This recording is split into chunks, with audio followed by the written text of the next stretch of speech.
Bonjour docteur. Patricia, bonjour. Merci d'être là. Merci de m'accueillir sur le plateau. Bonjour Doc. Fidjil, Ouais. un plaisir de te retrouver ce matin. Écoutez, ça fait toujours plaisir. D'ailleurs, on a prévu quelque chose pour vous. Hein. D'accord, mais on était d'accord sur un principe. Il faudrait. Vous savez, en fait. Écoutez.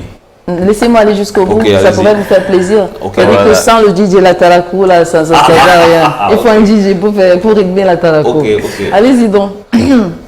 Non, mais allez-y. Vous êtes beaucoup plus proche de lui que de moi. Est-ce que je peux avoir mon seau, s'il vous plaît? Non, pas de saut. Pas de saut, mais est-ce qu'on pouvait faroter quand même pour nous? Faroutement, et coupé, et décalé, et coupé, Non, et décalé. on ne décale pas, pardon. On faroute. C'est en direct, c'est en direct. Non, mais c'est réel. C'est en réel. direct et c'est réel. Ça compte pour nous deux. Voilà. Je sais pas si vous voyez par la maison, je ne vous dis pas combien, mais c'est beaucoup d'argent. Il faut rappeler que c'était une promesse de Fidjil et Patricia. Ben oui, pour le travail que vous avez abattu Voilà. sur moi ces derniers temps. Et, enfin, c'est modestement parce que ça n'équivaut pas Non, véritablement à tout on ce que dit- vous faites. C'est juste un geste symbolique. Ce qui compte, c'est l'intention. Vous savez, il y a une maman Bernadette, je l'appelle comme ça, c'est son nom d'ailleurs depuis Bafoussam, qui m'appelle Doc, s'il te plaît, regarde ton téléphone, je t'ai envoyé 500 francs, c'est pour le crédit. et voilà, après vous restez, vous dites, ben tiens, un peu comme dans la Bible, vous citiez la Bible tout à l'heure, elle a donné tout ce qu'elle avait de plus précieux, vous voyez, elle n'a pas plus que ça à offrir. Et pour dire, ben tiens, continue de travailler, mets un peu de connexion, travaille, et puis je sais déjà ce que je vais faire avec ça. Voilà. On coupe, on ne décale pas. Hein. Il y a pas de- C'est juste pour l'ambiance en fait. Merci beaucoup, merci. Allez, comme tous les lundis, mercredis et vendredis, eh bien, vous nous regalez d'un sujet relatif au bien-être naturellement en passant par l'alimentation. Oui, la nutrition, je préfère dire. Je voudrais ce matin saluer deux téléspectateurs, voilà, qui justement, on m'a dit quoi, jour après jour, le temps justement de mes passages ici nous accorde une attention particulière. Maître Com, si vous êtes en direct ce matin, vous m'avez dit, le temps de la rencontre que nous avons eue il y a quelques jours, ben, que vous ne ratez aucun de mes passages. Merci encore pour cette attention légendaire. Et une deuxième personne qui a dit, je ne sors pas de la maison, j'espère que vous ne serez pas en retard au bureau ce matin, Monsieur Yomi. Voilà, bonjour à vous aussi. Et une troisième, pourquoi pas quand il y a deux, il y a trois. Voilà, comment on appelle? Le nom va venir tout à l'heure, permettez. Le nom va venir. Ça m'échappe. Ça m'échappe un peu. Voilà, vous avez parlé de nutrition, Patricia. Je voudrais qu'on lise deux messages. Et avant de les lire, je présente la situation. Okay. Vous savez, on a tellement associé le fait de maigrir à ce que je vais appeler le bien-être et le bien-paraître. D'accord? Bien-être, bien-paraître. Et qu'on est arrivé à une étape où on oublie justement que maigrir ou si vous voulez prendre des kilos, c'est d'abord et fondamentalement une question de santé. Santé. Et nous, on a évité, quand nous avons démarré la méthode M, d'insister sur ce qu'on va appeler les mises en garde.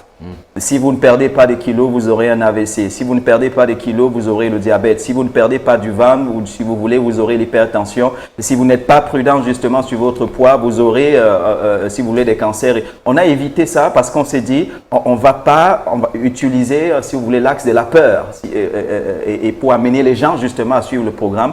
Parce que j'ai fait comprendre à une amie qui m'est très chère, Michel, que le motif qui vous amène à perdre du poids est très important. Parce que s'il est basé, je précise encore, sur des choses qui ne sont pas suffisamment motivantes, vous n'allez pas tenir très longtemps. Il y a même des chances que dans le programme, que vous soyez continuellement stressé parce que vous voulez résoudre un problème et parce que vous voulez le résoudre rapidement, vous risquez justement de ne pas apprendre pendant le processus. Alors, ce que nous avons essayé de faire, ou que nous continuons de faire d'ailleurs, c'est surtout mettre en valeur, si vous voulez mettre en évidence ou en exergue, la valeur de la nutrition, son importance, pour que chacun puisse conclure par soi-même que, ben tiens, il me faut ceci comme allié justement pour ma santé et pour mon équilibre. Mais après, on vit au quotidien des situations justement qui nous poussent à dire, ben tiens, est-ce qu'il ne faudrait pas une fois encore insister sur le fait qu'avoir une corpulence saine ou ce qu'on va appeler un poids santé est fondamental pour la santé. On va regarder on va lire ces deux messages, je préfère dire, et puis on va commenter juste après. Merci à la régie. On lit.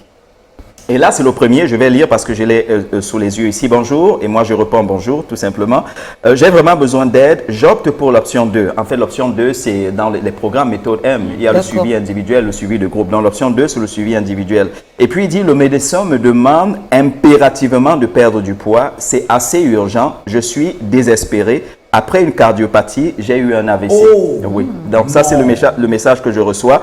Et on va lire le deuxième et je vais situer les différents contextes. Et là, c'est le deuxième, c'est je reçois celui-ci d'une de mes partenaires depuis Berthois. Elle dit, ouh là là, elle était malade. Et puis la réponse, elle est claire. Non, elle a piqué une crise dans la nuit. Le temps de la transporter à l'hôpital, c'était déjà trop tard. Ceux qui l'ont vue disent qu'elle avait du mal à respirer. Le surpoids, c'est grave. Ok, voilà. Vous voyez, la personne que je suis, quand je tombe sur deux messages comme ça, il y a d'abord que ça sape un peu mon moral parce que j'ai dit, on meurt de quoi? On pouvait prévenir ça. Ça, on pouvait prévenir. C'est un peu comme j'ai toujours fait remarquer, c'est pas comme s'il n'y a plus d'accident en route, mais depuis que le ministère de Transport a pris un certain nombre de dispositions, des gens sont devenus, on va dire que les transporteurs, les chauffeurs sont devenus un peu plus prudents, un peu plus responsables, vous avez utilisé le mot, et ça a évité un certain nombre de risques. Et c'est pareil, en tout cas en ce qui concerne ce type de problème que vous avez vu à l'écran tout à l'heure. Moi, ce que je vais dire, vous ne pouvez pas choisir comment vous allez mourir. Vous savez ça, vous ne pouvez pas choisir. Vous pouvez vivre le plus sainement possible et après il se passe. Mais vous pouvez choisir comment vous allez vivre. Ça, vous pouvez choisir. Ah oui, ah oui. Vous pouvez choisir, et quand je parle de choisir de comment vous allez vivre, vous pouvez choisir de vivre sainement ou salement. Sainement, ça produit le type de résultat, ce que nous proposons en général ici. Et salement, ça produit le type de résultat un peu comme ce que nous sommes en train de décrire en ce moment. Vous savez, la science nous a rendu un service assez important. C'est qu'elle est parvenue, et par ce qu'on va appeler les paramètres, à nous aider à comprendre comment notre corps fonctionne. Pour le diabète, on sait qu'il y a des valeurs. Entre 0,75, si je puis commencer à ce niveau, 1,26. Alors, chaque fois que vous prenez vos paramètres et vous vous rendez compte que votre glycémie, pour ne dire que ça, est située justement dans cette tranche, alors vous savez que vous êtes à l'abri. Chaque fois que ça va au-delà, vous êtes sûr d'une chose, c'est qu'il s'est passé quelque chose qui ne donc de 0 à 1,26. Oui, alors ça c'est la limite en général, en fonction de, on va dire quoi, des échelles utilisées. Ça peut parfois se limiter à 1,1, 1,10, parfois on va à 1,26. Mais chaque fois que vous êtes au-delà, il y a problème. Pour la tension, on vous dit, ben tiens, une tension normale va se situer entre 8 ou 9, si vous voulez, jusqu'à 13, 14. Tant que vous êtes là, c'est bon. Quand vous êtes déjà à 13 en montant, soyez un peu prudent. Dès que ça monte à 15, il y a problème. Il y a d'autres valeurs comme l'urée, comme la créatinine. Il y a tellement de valeurs comme l'acide urique, tellement de valeurs qu'on est parvenu justement à mettre en évidence de sorte que vous pouvez contrôler le fonctionnement physiologique de votre organisme. Mais moi, la question que je pose pour les valeurs que je viens de citer, qu'est-ce qui peut expliquer qu'à un moment donné, ça décide de monter, si ce n'est pas ce que vous avez mangé? Qu'est-ce qui peut expliquer cela?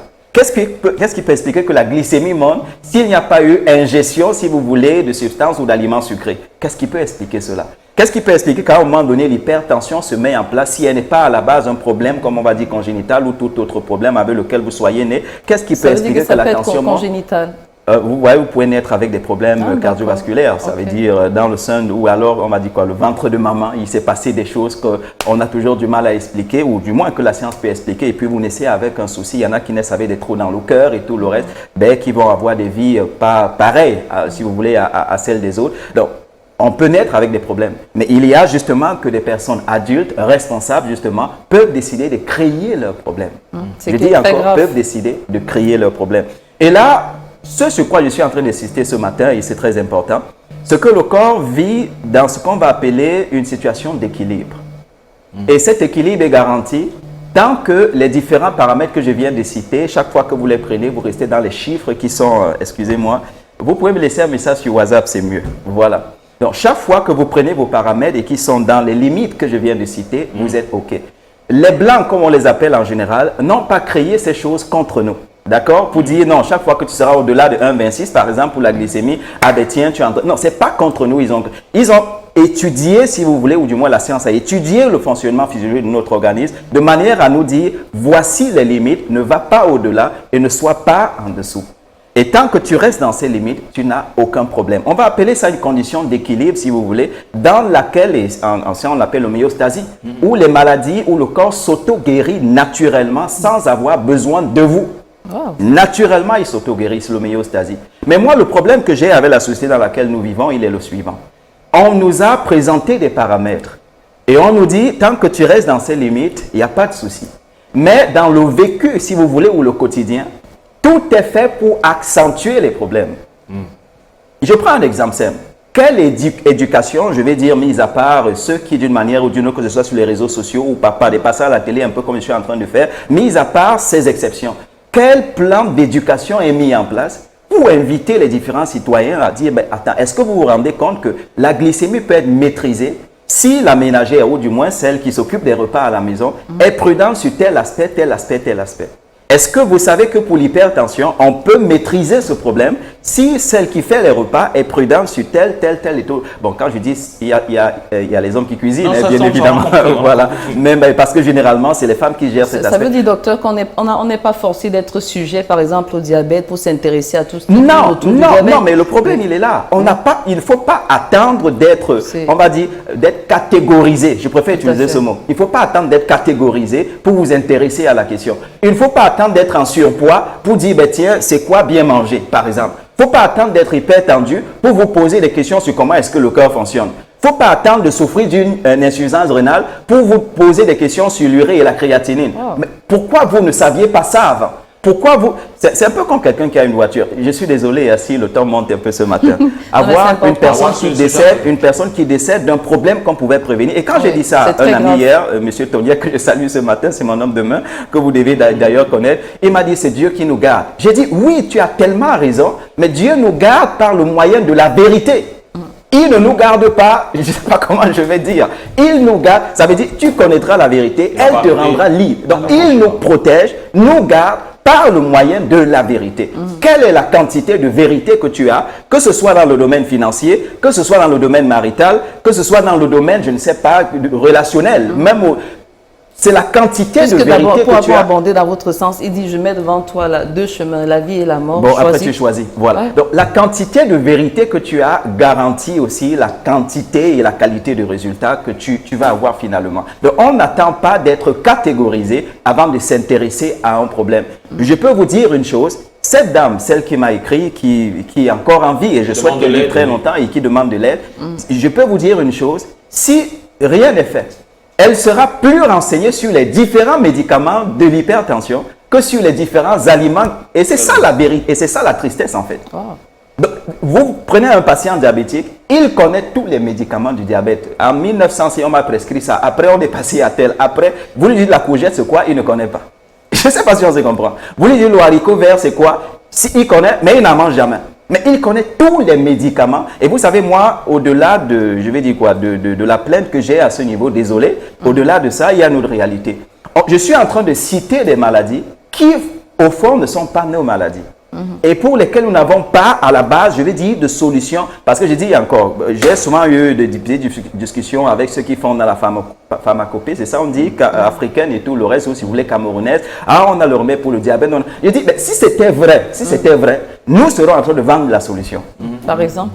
Ça veut dire qu'on aura fait la preuve que nous avons déjà géré ça chez nous. C'est déjà résolu chez nous. Voilà, on a suivi tel cas, c'est bon, c'est fini. On a suivi tel autre patient, c'est bon, c'est fini. Donc, c'est nous maintenant qui vendons la solution. Est-ce que nous avons la solution à vendre? Parce que ce que je suis en train de citer, diabète, hyper, machin, truc et tout ce que je cite, ce sont des maladies dites du métabolisme. Qu'est-ce que l'Africain a avec un problème? Quel est le rapport qui existe entre un Africain et un problème du métabolisme? Quand à la base, la nature a tout mis en place pour nous nourrir, de sorte justement qu'on ait tout ce qu'il nous faut en parfaite adéquation. Le blé fait quoi chez nous? On cultive du blé? Non, ça fait quoi chez nous? De sorte que c'est devenu d'une manière ou d'une autre, le pain, comme le pain, c'est devenu la base de notre alimentation. Pourquoi n'allons-nous pas développer les maladies de ces gens-là? Parce que leur problème, c'est les problèmes, les rhumatismes et tout ce que vous voulez. Pourquoi n'allons-nous pas développer les mêmes problèmes quand à la base, nous faisons exactement les mêmes choses? Le problème, il est là. Et parce que nous allons développer leurs problèmes et qu'eux, ils sont en avance sur les solutions, nous allons faire comment? Courir vers eux. Moi, je vous pose une question. Vous fabriquez combien de médicaments à la pharmacie au Cameroun? Vous-même, vous fabriquez combien? Alors, imaginez que pratiquement tous les ménages dépensent, je dis pratiquement, dépensent d'une manière ou d'une autre dans le médicament tous les jours. L'argent là part. Vous pouvez évaluer le manque à gagner? Cet argent part. Vous avez une industrie de... je ne sais pas, je peux être mal informé, encore que je reste ouvert à l'information. Vous fabriquez, vous avez conçu, vous fabriquez, vous vendez à l'international. Vous avez, pour le cas de la glycémie, vous avez l'insuline, vous fabriquez l'insuline, monsieur Fidil. Pour le cas de l'hypertension, vous fabriquez un médicament à l'hypertension. Vous savez combien d'hypertendus il y a au Cameroun?